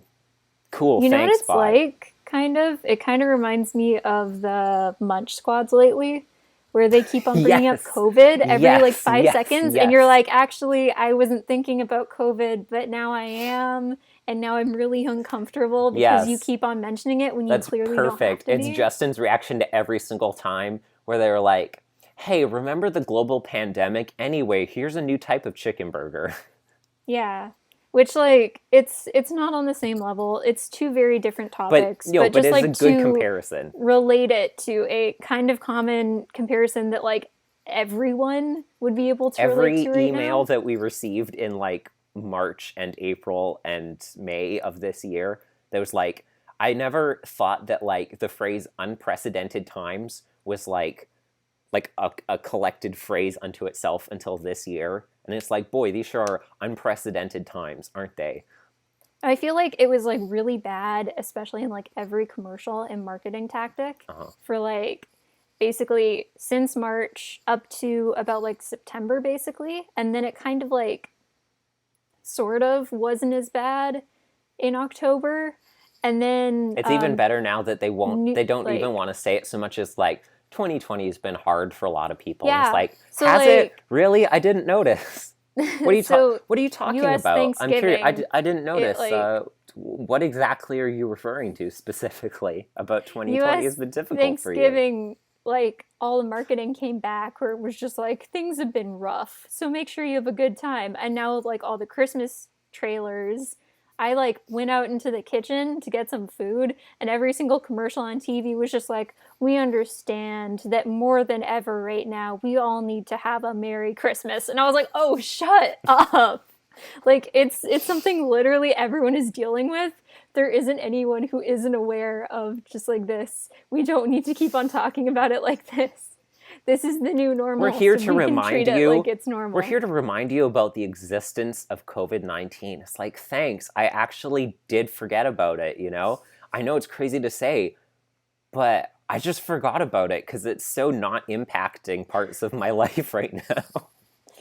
But anyway, yeah, to go off on that little tirade that I've been holding it's funny because I was going to bring up, months. This is the first video documentary, the one for this episode, that at least they acknowledged that was filmed post-COVID, because it starts with Bob asking the cameraman, like, making sure, like, are you 6 feet away? And the web quest for both of these did say something about, like, social distancing, but I'm like, it's weird that we're now into the point where at least when they wrote these, that they're talking about COVID, which makes sense because these did come back out in, like, April and May. But, you know, it does make me more curious, like, going into the next 12 months of content, if we are going to get an episode that in some way is going to have some line that directly or indirectly references the pandemic. I genuinely don't know. Yeah, I mean, no I idea. don't think the like, pandemic's going to happen in Odyssey. Well, no, but we might there's get a lot of that, like, kind of talks about. There's a lot of TV way. shows that are at least, like, even if they're not calling it coronavirus, they'll, like, at least have an episode that might acknowledge, like, some reason that everyone has to stay home or something, so they can kind of, like, thematically play with the idea of COVID, especially in ones that have to film in live action right now. Even if they're not saying, like, hey, this is COVID, or hey, this is a thing that's happening for longer than it would be able to in order to affect the plot of the timeline of the show. But I feel like lots of things will, like, at least make a mention or a reference to it because it's everything that's been happening in the world for the last year now. Amanda, so I'm curious if that's going to happen. Likes watching medical dramas. And yeah, they all have their obligatory she told me, episode like, about they're COVID. all about COVID right now. And she was like, I was watching them as a way to escape COVID. Exactly and now they're all what about I was COVID. thinking about, yeah. So the scene in Wit's End that really rubbed me the wrong way, which was good because that was the intended purpose. So it was like well written, I guess. Uh-huh. It was another one of those scenes where Whit's just bothering me that we've been getting lately. And so basically, Whit is talking to Zoe, and then Bridget comes in, and then she asks for like a milkshake, and then Whit was just like, here you go. And then Bridget tries to pay, and he says she doesn't need to pay because there is a man who paid for all the things at Whit's End that like her and her family might Do you think want it's Whit? for like the next week. I definitely think it's Whit. Think it's Whit. There was some man, he didn't want to leave his name, but he was extremely handsome and had a nice mustache. Like, the way he said it, I was kind of picturing, like, him looking down the counter at someone, and then I thought, like, no, because then Bridget would acknowledge if she saw, like, someone, and then just the coy way, Someone, like, but Bridget was like, in a bar, did he like, pay they're, for like, this sitting too? down there and just, And like, then, down their milkshake and one go. yeah, and then Bridget was like, oh, well, did he pay for, like, extra whipped cream and cherries? And then Whit's like, yes, he did. And I was like, okay, it was Whit. And then the fact that she keeps on saying, like, no, I don't want this to be paid for. And Whit was like, you don't have a choice. And I was just like, Whit, if she wants to pay for something, that is her right. Because you live in a free country. Just take her money. It's like $2. Yeah, that's like, what the revolution was fought for. You guys used to be slaves, but now you're free. We can't keep putting up with this white slavery, Devin. It's and then she was just like, fine, then just like give me all this stuff. I was just imagining like if she was older and this was an Odyssey, she'd just be like drinking a lot of alcohol and just like putting it on a tab because that's the vibe. It was very much the vibe of the scene. That was the vibe of the scene, and I was just doesn't very she say like uncomfortable. Sundays for everyone or something like that? No, she was just like, let's see how many of these like I can have, basically, and okay, I couldn't remember. Just keep them coming, basically. So I'll tell you when I've had too many. You don't cut me off. That's basically what happens in the SpongeBob movie, which I didn't even realize until I got older. I was like, oh, they're supposed to be drunk. I didn't get that. Yeah. Because I was a baby when this came out. Give me some expired apple juice, says Alex Hirsch. Disgusting. What's the sign say, like, not... It says S&P approved. Yeah. Yeah. Yeah. When we were watching it, I explained the whole thing to them, and they were like, that is incredible. What does TOA stand for? Terms of agreement? Okay. Is that what you're thinking of? I don't know what the context whenever is. something bad happens on the S&P, they're like, that's not TOA. We're going to get banned. I don't know. Maybe, not in the like a terms Twitch of agreement, like not in YouTube's, thing. like, community guidelines thing. Is my guess. Is what that would be referring to. Probably. Anyway, they have the thing at Whit's End. They have the thing at Whit's End, and then there's going to be like a conference where Zoe interviews like Perkins families who have people serving in war, and then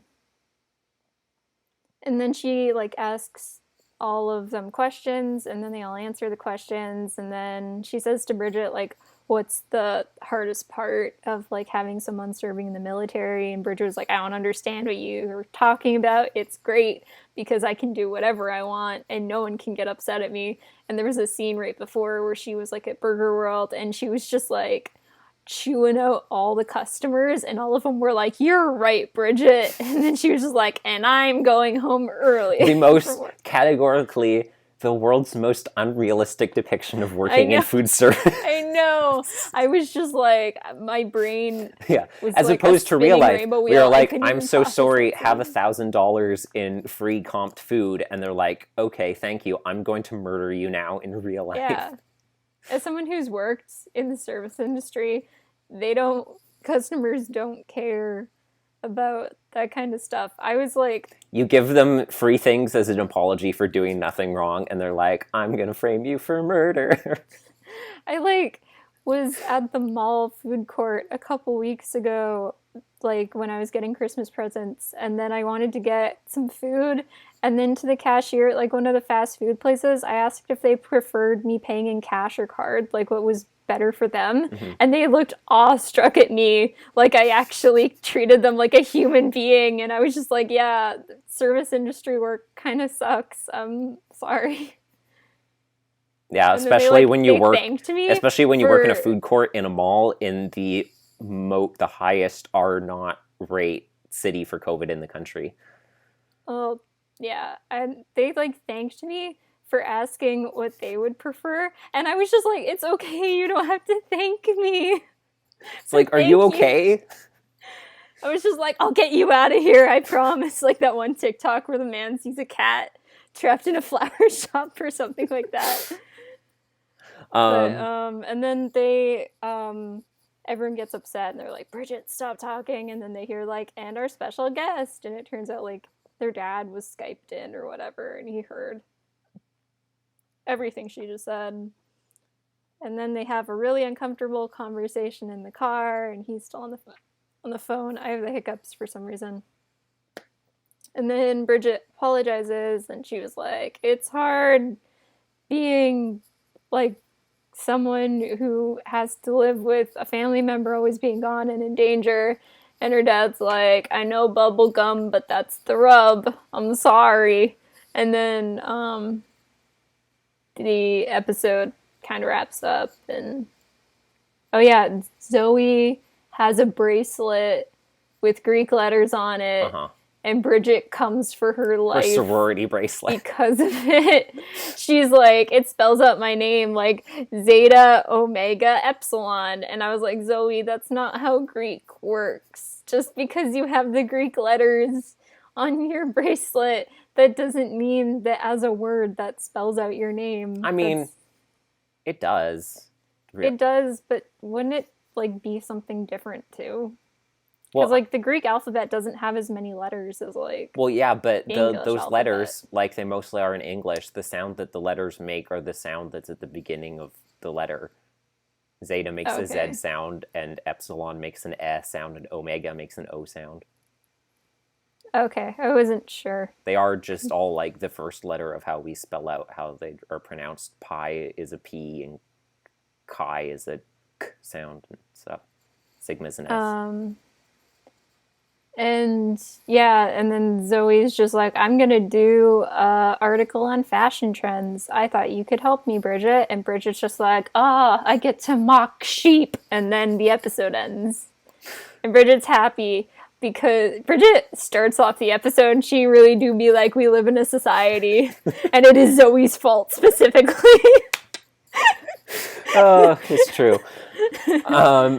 So the episode she explains, she calls Zoe sheeple. She says sheeple, which I was just like, oh my gosh, this and then she was like, let me explain to you what sheeple means.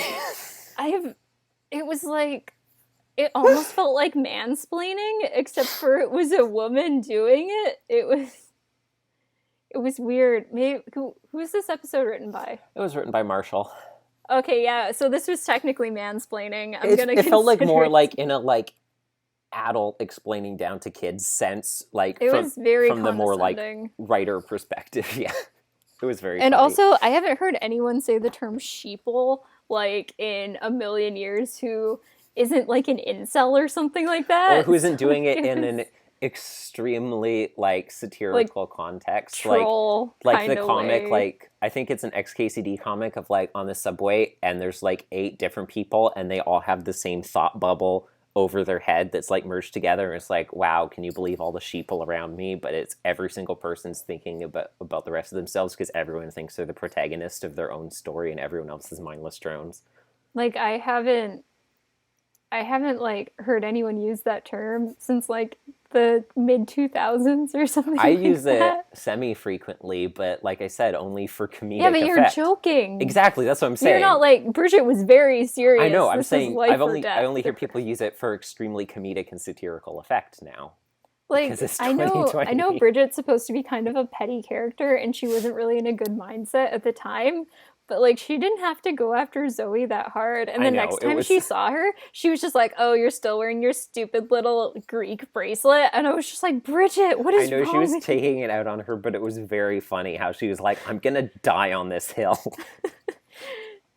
It's like, Bridget, you have so many other problems right now. Is this really the one you want to focus on? And she was like, yes. I understand sometimes we have, like, emotional issues and we just kind of, like, let them out in very, like, narrow-focused avenues. But Bridget was like... Can that be the new thing with Bridget? Like Bridget's mocking someone's Crocs or something like that. And, like, the building behind them is actively being burnt down and she's just ignoring it. So... The beginning of this episode, like you said, some explosion has happened where their dad is stationed, and Whit's talking about it. He was like, Wyatt was hoping I could tap into some secret government intel to know if his dad was okay. I don't have those kinds of connections. I was like, that is very much a lie, Whit. Like, the thing is, Whit just doesn't have the clearance to tell Wyatt what he would find out. Whit can look it up. He just wouldn't be able to, like, reveal what he learns from it.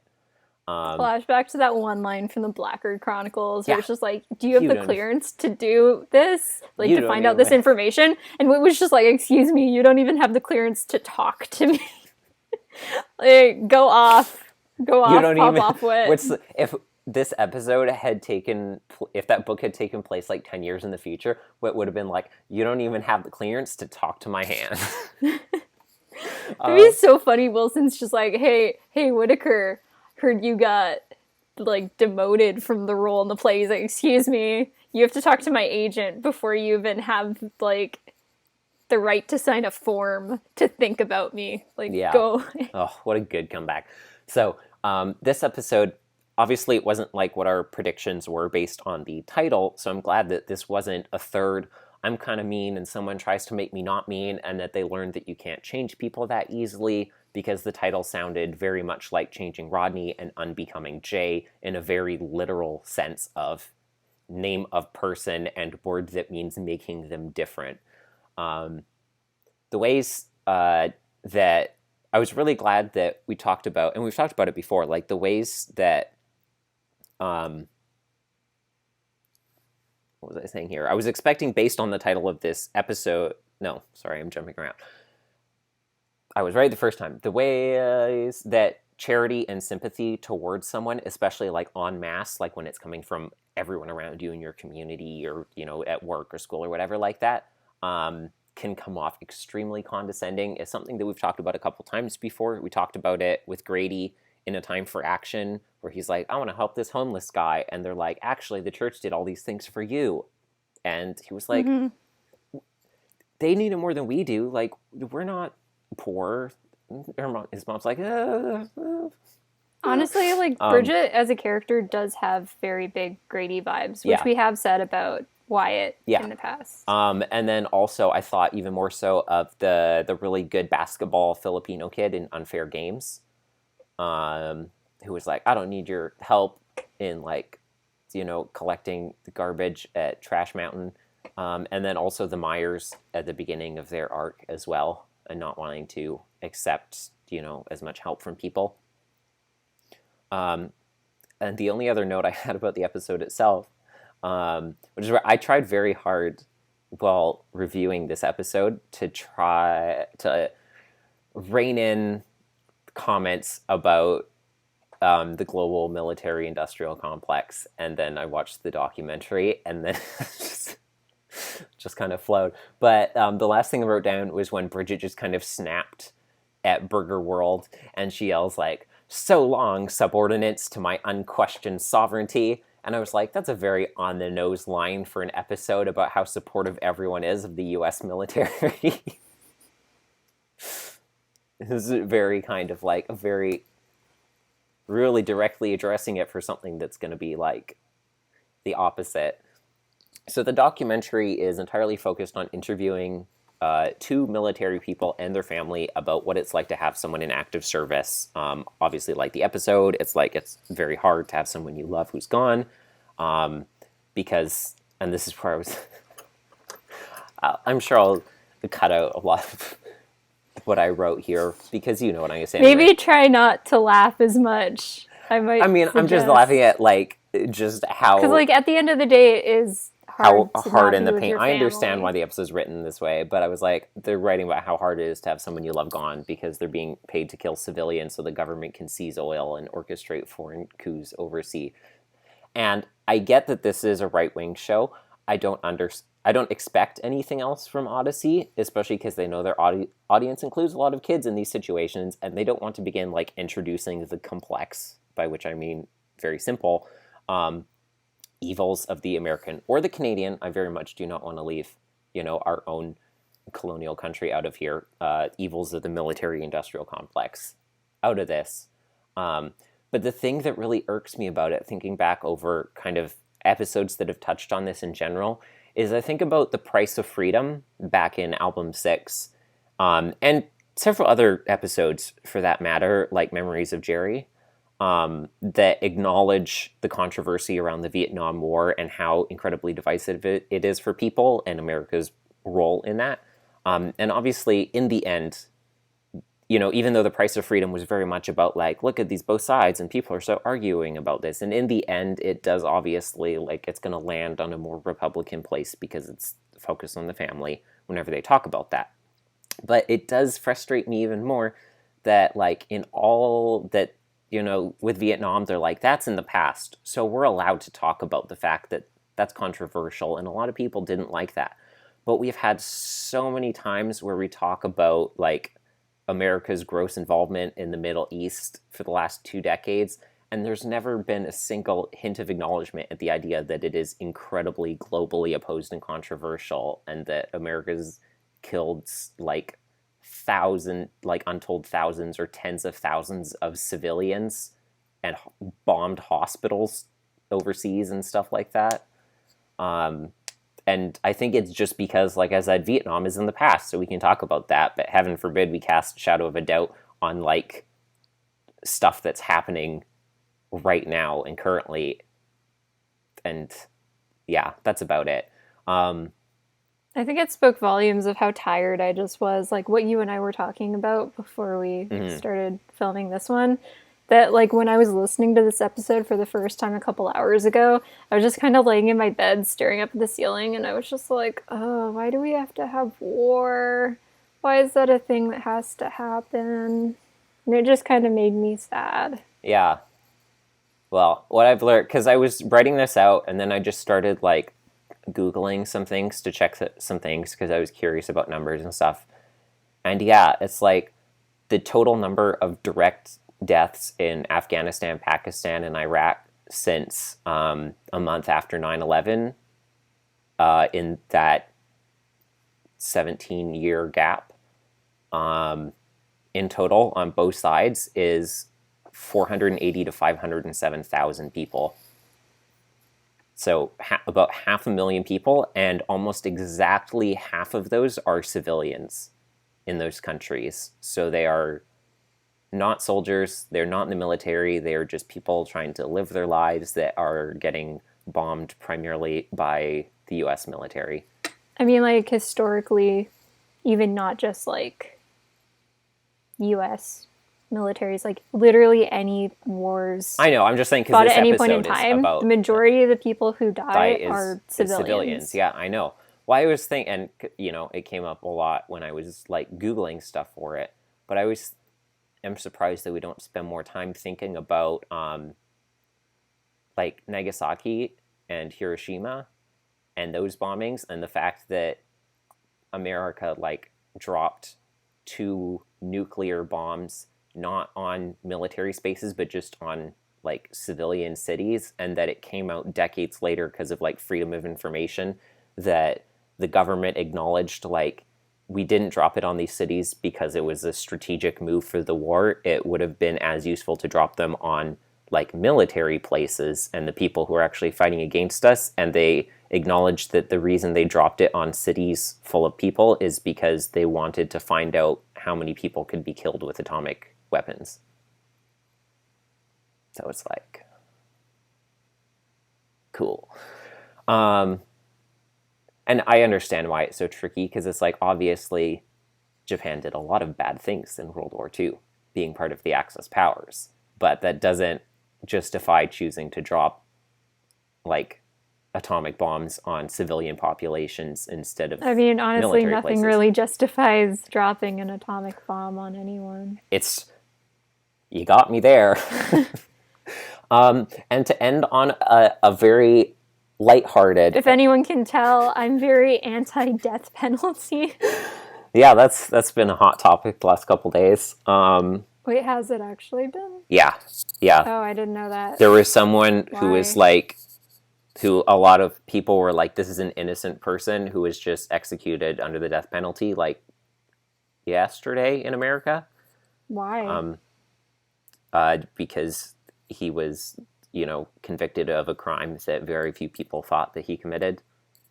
And so people were like pushing through the final, like making phone calls to politicians and signing petitions to have like the case re-examined. Apparently the original people who even prosecuted the case said, we don't think he did it anymore, but it wasn't enough and he was executed.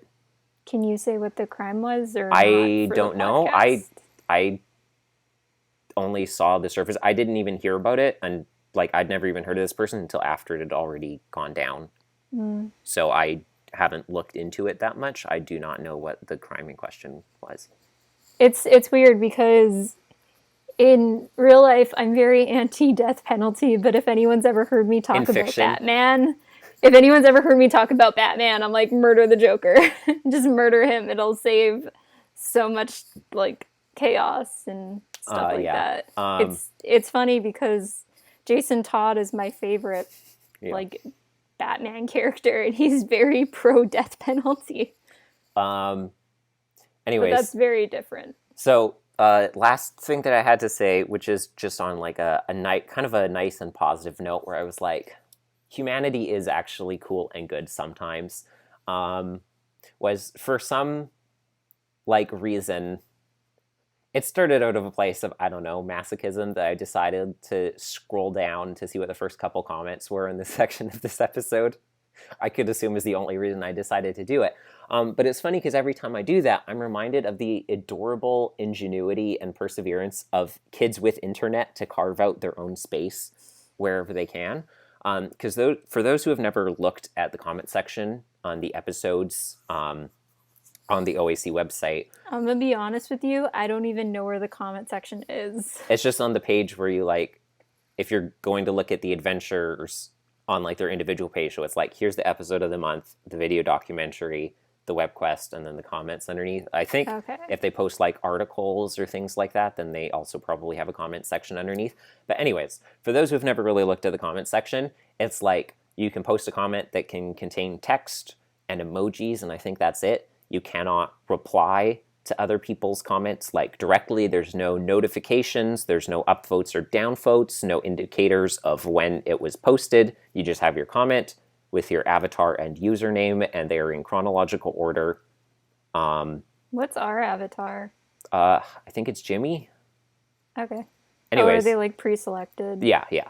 Okay, that makes It's like sense. Disney Plus, but I think there's only like, at least when the OAC was created on like day one of it, when I picked it, I think there was like 5 pictures to choose from. It was not a wide selection. There might be more now. It was just all the different pictures of Eugene in every single album cover he's been in. Yes. Anyways, so which Eugene do you kin? I love it because like there's no general forums. There's just the comment section for each OAC exclusive episode and like any other special page on the website that has a comment section. And like I said, you can't even reply to someone's comment, like a direct reply or anything like that. So, what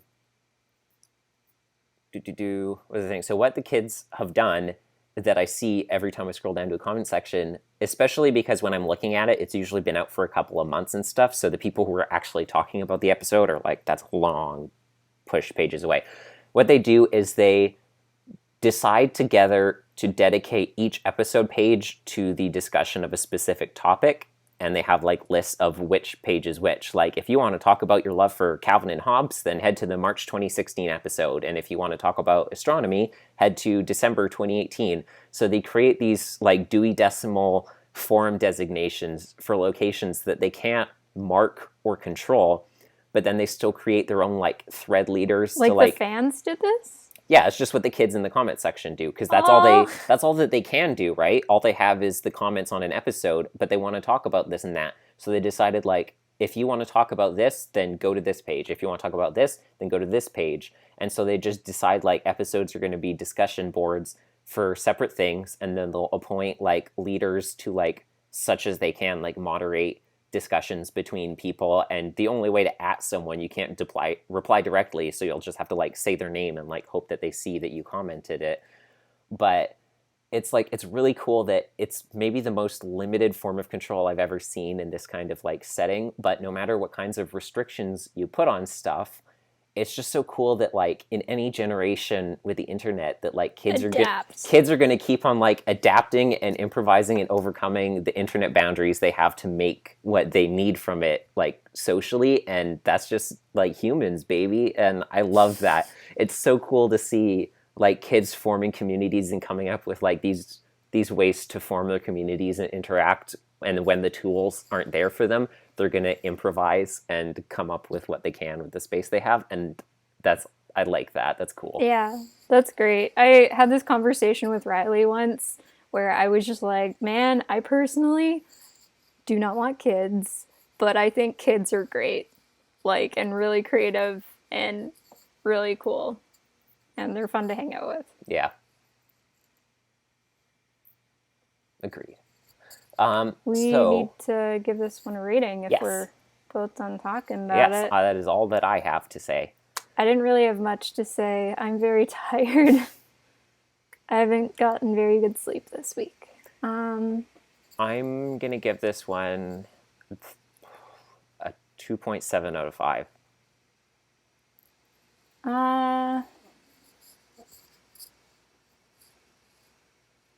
I'm going to give it a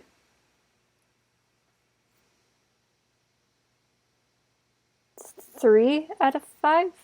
I did kind of like Chris's lesson at the end where it was just like, hey, everyone deals with different things on different levels and stuff like that. And sometimes like the best way to help someone is not act a certain way, even if you think that's the way you should act. Yeah. Like that's a good lesson to teach. I do like that. People, I just especially like, kids. Like to mend or repair if we wanted to like take that. To mend or repair is a lot better. An example. Whew, good episode.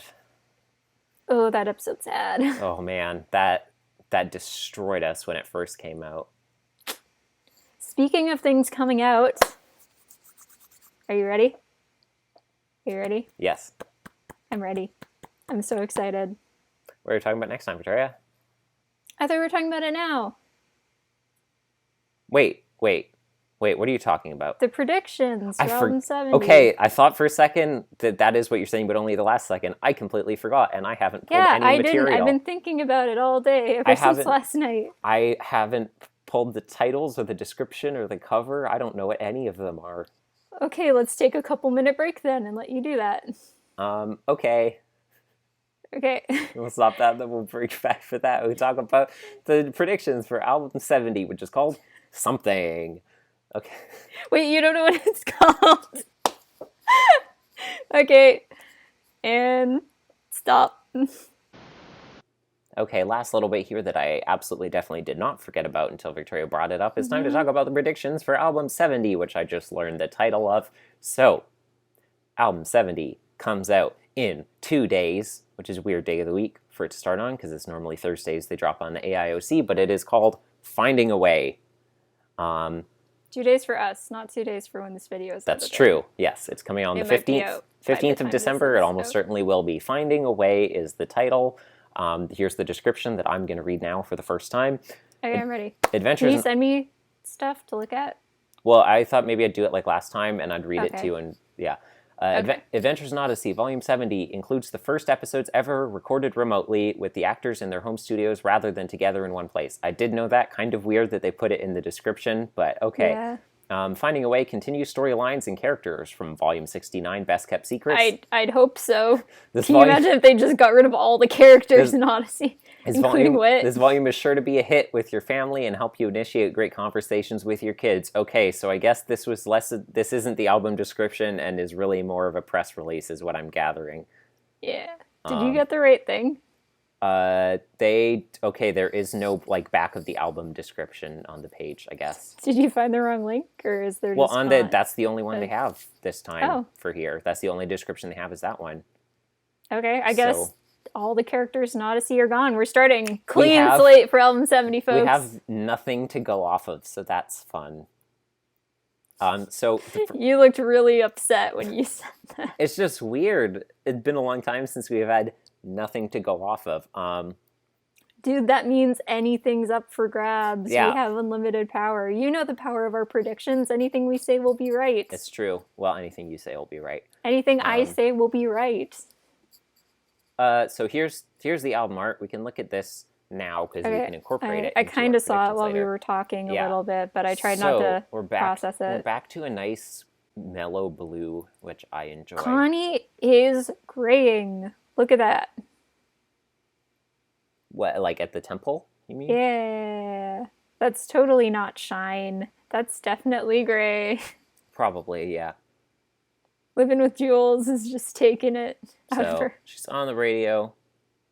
Oh, there's going to be some Connie drama going down because this is her.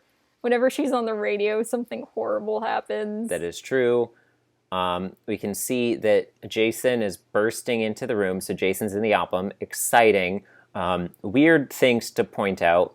One, Wooten's canines are really sharp. So are mine.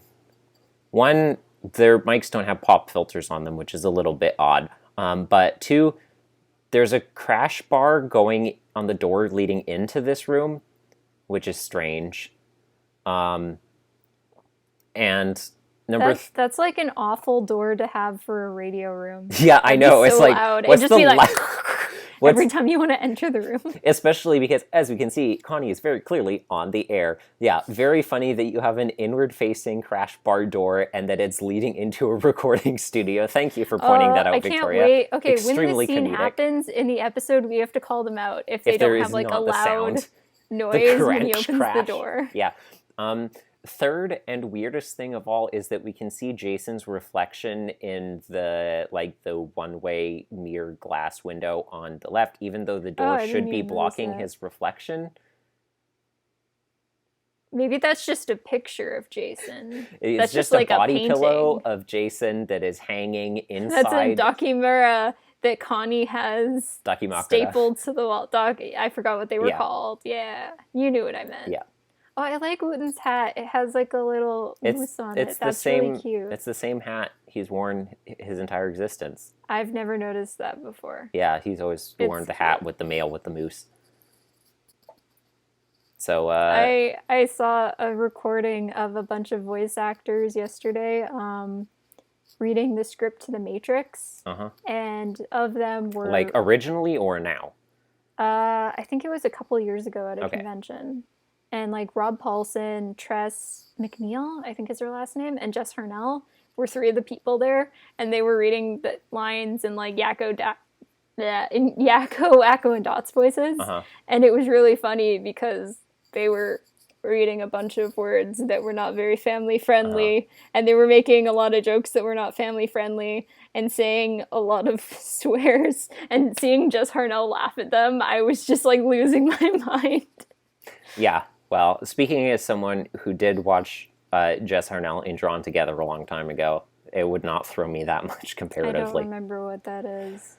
It is a very adult-oriented cartoon which features Jess Harnell and Cree Summers and Tara Strong and many other famous VAs. Okay.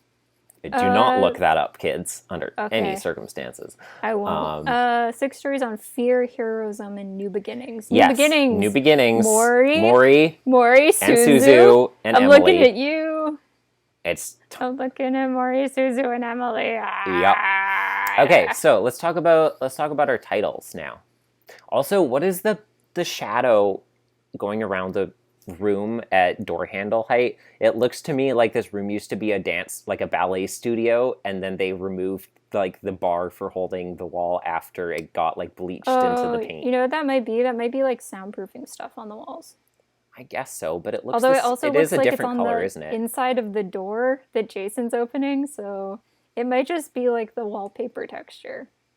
It could be siding to the wall. Yeah, I mean, I have that in my room. Yeah, exactly. That's what I mean. Yeah, like it Yeah. could be that kind of thing, I guess. Maybe they're in my room. There's carpet on the ground.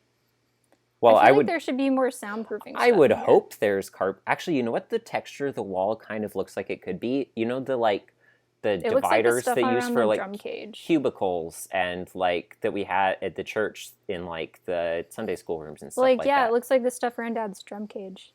Yeah. Exactly. Yeah, I was going to say I hope the floor's carpeted in this recording. We made a marble floors in our recording studio. I mean, like, there's no soundproofing or anything on the Well, walls. like you said, we don't know what the walls are made of. It would be a lot weirder to have a hard floor instead of carpeted than it would be to not have soundproofing on the walls. I really like I said, they hope also don't have pop filters, though, so that's already weird. No, but, like, I really hope the lack of pop filters is indicative of the sound quality of everyone recording at home. So it's just gonna sound like this for everyone. Hope you don't mind my plosives. It's just gonna sound like everyone's going through a drive-through window. It's gonna be like Jason trying to order in like when he was in the car with Connie and For Whom the Wedding Bells Toll. Pretty much, and I could not be more And then Jason excited. bursts into the room with the crash bar on the door. No, but like I have no doubt that the sound quality is gonna be good. Yeah, because they're professional like, for VAs example, and they probably all have recording studios inside their houses. Yeah, most VAs have recording booths studios in their houses. Exactly. Even when they don't, like, you can improvise a pretty quality sound booth for yourself really easily. Like, David Tennant does not have a sound booth in his house, but for the entire second half of DuckTales Season 2, he had to record all of his lines in, like, a closet in his bedroom, and you can't even tell. The sound quality sounds like it does for the rest of the show. It sounds great. You would never know if I didn't tell you just now. Yeah. Like, when I recorded your audio for A Fairy Tale Gone Wrong, I got to make use of one of my friends' like homemade recording booths that was actually like an actual like booth with like padded and everything, which was very cool. I did re-listen to it in the summer, which was the first time I listened to it in years, and I was just like, yeah, Devin's sound quality does sound a lot better than everyone else's, except for the thing was my sound quality didn't sound bad, honestly. Yeah, no, like it was good overall. I just used like Apple headphones that I like strung up right above me right here. Yeah. And then I just like sat. They're really not bad as them. Like no, goes for a non-professional level. Anyways, so episodes starting off with 904, jumping off, jumping in is what it's called. Well, that sounds like a pilot episode if I've ever heard one. Maybe so. Connie and Jeff go skydiving ? Wait, are you serious? Are you baiting me? I'm just guessing. I don't know. I thought that's what it said as the description. No, I'm just reading the titles. I'm not looking at the descriptions. My heart stopped. I thought you were serious. I was so excited. I was going off of what you said. I'm sad now. Dude, I need that now. I mean, obviously, the finale or the intro or both is going to be a Rydell episode. Yeah. So the finale is called 909. Let's call the whole thing off. I'm thinking either a beginning or end episode plus one middle episode that's going to be about Suzu Amori. Yeah. I think 2 episodes in the album. I think that seems reasonable to me as well. So jumping off, jumping in is the beginning. Let's call the whole thing off is the end. I don't know what strikes me as a title that would be more related to them. I'm thinking either them or like Jules and Buck. Yeah, I mean that's like the things we've been going. I'll say the other things. Also, like, let's call the whole thing off is a line from musical. So, From what musical? like, it's a line from a song. I want to say it's like a Gershwin song or something like that. Um, I'm trying to think of what song it is. So, I Give mean, me a that minute. obviously It's like a that smacks jazz of some song. kind of public event or production. So it could Wait, be wait, no, it's tomato tomato, right? from Singing in the Rain. No, that's not from Singing in the Rain. That's not Gershwin either. It's just a song. I don't know what it's from. Also, if I look up what it's from, it's probably just not. It's just gonna give Probably me yeah. recipes. I bet. Recipes. Oh, for tomato tomato. I thought you meant let's call the whole thing off. Louis Armstrong and Ella Fitzgerald. It's an oldie. Yeah. It what is. specific- I don't think it's from anything specific. Oh, oh, dude, I'm so good. That song is by Gershwin. Porgy and Bess? I don't know, but it's by Gershwin. It's by George and Ira Gershwin. Yep, that is what their names Introduced by Fred Astaire. Dude, I'm so good. I was right that was Gershwin. Very good. Heck yes. Okay. So yeah, even more so now, I'm going to guess that it is probably something about the Westcotts. Yeah. Because I was going to say, it was made for the film Shall We Dance?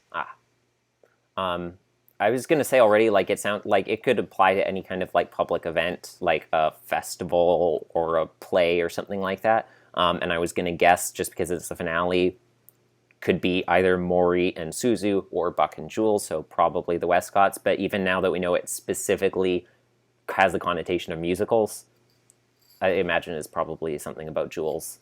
I do want to give the disclaimer, it might have nothing to do with musicals. It could be and a it's complete just coincidence. like That does happen sometimes. a complete coincidence, but I do want to just, I don't know, flex my musical knowledge. Yeah, I mean, guess. We've certainly had guesses that were founded on far less absolutely nothings. Jumping in then, I'm going to guess is probably Maury and Suzu, which I was going to guess anyways, because I was thinking like, jumping in, it's kind of like, okay, like now we're getting into the work of like repairing relationships and building trust and stuff like that. Mm-hmm.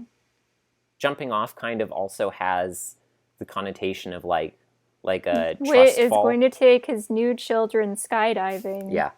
To test their mettle. Like I'm picturing something about tying into like a leap of faith, a trust fall, like we're jumping off and jumping into this, like this is going to be a hard adventure of like trying to fight to get people to trust us again and rebuild these relationships, and it's going to be rough, but we're just going to have to believe that people can accept that from us, and so we're going to have to take risks emotionally and put ourselves in emotionally vulnerable places to, try and make up to people. The first i.e. episode Emily. with Suzu and Maury, I can pretty much guarantee there's going to be one point where like one of them or Whit has a line or a bit where they're just like, this was a mistake, and then they take it back by the end. And they're like, I'm glad I did this. Next episode is called Auto Response, which obviously makes me think that it is about Lil Hal, the autoresponder for Dirk from Homestuck. No. But as I said it out loud, I think it might be about a robot. Auto like response. There's no hyphen, just a space between them, which makes me think that it is about cars and it's auto response. What about what's that one guy named who is just friends with Renee? It's H. It's not Howard. It is Horace. Horace. Do you think Horace could be in this one? Horace and the girl who is his friend and very much younger than him, who likes destroying worlds. Yes. Perhaps. I don't know, because like I said, it feels, because it's not hyphenated, like the kind of title where they're like, we're making some sort of pun here because it's like literally like cars in some way. But also I feel like it sounds like it could be some social media related Square thing. One? Maybe. It could, maybe it's just the audio from that one Odyssey TV show episode that's the race one. Yeah. It's just the pure audio, and they're like, whenever there's like animal shenanigans or Here's our Eugene's zero eating, friction oil. it's just like awkward music and sound effects, and you don't know what's going on, but we do because you can never unsee the Odyssey TV shows. No. That's what the audio would be. Episode 906 is Unrelatable. Well, okay, but what's the title? I have nothing to guess about on that one. My one thing maybe is that it's about... Jules. I'm thinking Jules. Jules or Buck would be interesting. My one guess in terms of like what kind of lesson could you tie to the idea of unrelatability is that it's about someone who's trying to become friends with, not even necessarily like in an evangelical or ministering way, but they're just trying to become closer with someone who's very different from them, and they're having difficulty like relating to them because they're like, oh, we came from a very, very different place. Perhaps, for example, such as Olivia and Wilderness Girl from Camp Whatnot, and they're like, we're not connecting because we come from very different places, and so learning to like kind of better relate to people, learn some of Seth's lessons, being all things to all people and just lie to them instead. What? All things to all people in album 40. Yeah, I don't like that episode. I really like that episode. I mean, I like the Oliver phrase, I don't like Seth. There we go. Okay, I feel like that episode has like a lot of potential if what we're talking about is what it's about. Yeah. The execution is yet to be determined. Well, because the plot and any of the characters and anything about it is yet to be determined. Are there any multi-parters? Nope. Okay, thank God. Honestly, after last time we had so many. We had 3 episodes in that season. Plus the fact that like we're actually on time with this. I don't want to have to wait that's a bunch fair. of time between episodes to listen to them. 907 is The Protector. I think that sounds like a cool title. It sounds like it could be a comic book thing, maybe. Ooh, that'd be cool. It could be related to, I was going to say Grady, to Buddy or Wyatt, perhaps. Can you imagine if Malachi came back and he was just like, hey guys. That would be bananas. Malachi's like, I'm back. And Whit's like, I don't remember you because it's been a long time and I forgot everything. And Connie's just like, I think I would remember this guy. And Jason's like, I definitely remember you. Jason, out of spite, never forgot Malachi. Never forgive, never forget. Ruined his pager that he probably is carrying around because it was. Oh no. I mean, that's on him. Don't wear a pager if you're fishing, or at least put it like in a Ziploc bag or something like that. Yeah. The Protector. Yeah, I'm gonna guess like it has. I'm gonna guess Malachi. Okay. And watch that turn out to be true. If it Malachi was... returns, but it's a 1-part episode in the middle of an album. And no one ever is going to talk about it again because they're just going to forget. Yeah. Just in and out, real clean. Yeah. I was going to say the Silents are actually also angels, but they did turn out to be priests. So. Like in Doctor Who? Yeah. They're the... No, not the Ood. The Silents that like the Scream guys, and they make you forget as soon as you look away from them. I barely remember what those guys look like. It's been a long time. I remember not liking the Silents.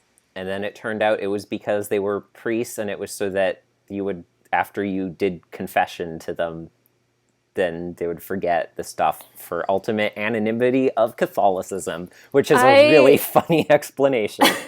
I really don't like Stephen Moffat. I don't know if I've ever said that on this podcast before, but I just want to take a moment to express my dislike for that man. Thank you. I would like to second that. One day, maybe even when you're back for Christmas, I'm going to make you watch the watch Sherlock. Yeah, we should do that. About Sherlock. I would like to do that. It is so good. I think I've seen it 3 times. Okay, he also made one on Ruby, which was really good. Anyways, The Protector, I'm going to guess Buddy episode. The Christmas Bells is the next one. Do you think I want a Christmas Bells, I'm going to guess historical episode.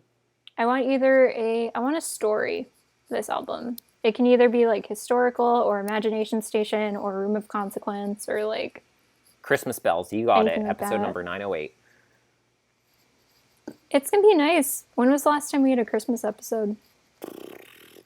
Like OAC, the gift one or whatever it was? No, like definitely more recent than that. That was like the first year. Let me pull up. I feel like it's been a long time since we got a Christmas episode. It's probably been a hot minute. Last year, no. Oh, dude, I want Meltzner Christmas. I want Meltzner. Oh, that would be nice. They're back again. Meltzner, Constance. I was right. Kendall. It was Untech the Halls was the last AIOC Christmas episode. Ooh. We need a Meltzner Kendall Christmas. That's what I want. I am praying it into existence. Are you crying in advance? Yeah. For how beautiful a concept that is. Yes. Okay, so that's it for predictions, basically, right? Do you have anything else? We already talked about the finale because of the guests. I feel like this conversation's just gone downhill since you introduced the idea of Mothman taking Connie, jumping out an airplane, and then you. That's why I'm trying to end this, true. because we've been very rambly for a very short amount of data that we had to go off of, more so than usual, because most of it had nothing to do with even beginning on the lines of predictions.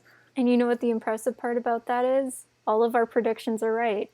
Bye, everyone. See you next time. Goodbye next time.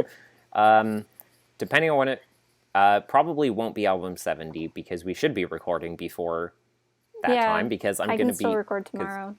Well, yeah, like I said, I probably won't be able to, but I'll still be able to record before the next episode is out after that. Oh, right. You're busy tomorrow. But yeah, we'll figure out something. So next episode then should be Cars, Trains, and Motorcycles, and Millstones are the next 2 AIOC episodes. Okay.